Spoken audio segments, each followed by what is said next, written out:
شروع اللہ کے نام سے جو سب پر مہربان ہے۔ میں نے حضرت ابو سعید خدری رضی اللہ عنہ سے سنا، آپ نبی کریم صلی اللہ علیہ وسلم کے ساتھ 12 جہادوں میں شریک رہے تھے۔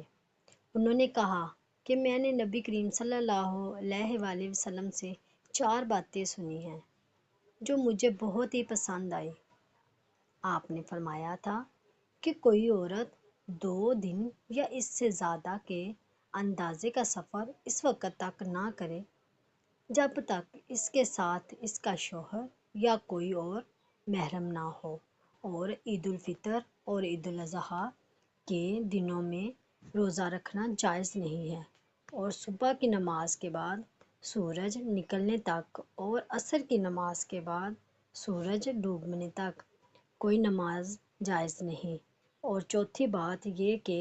3 مساجد کے سوا اور کسی جگہ کے لیے شدرحال سفر نہ کیا جائے، مسجد الحرام، مسجد اقصی اور میری یہ مسجد۔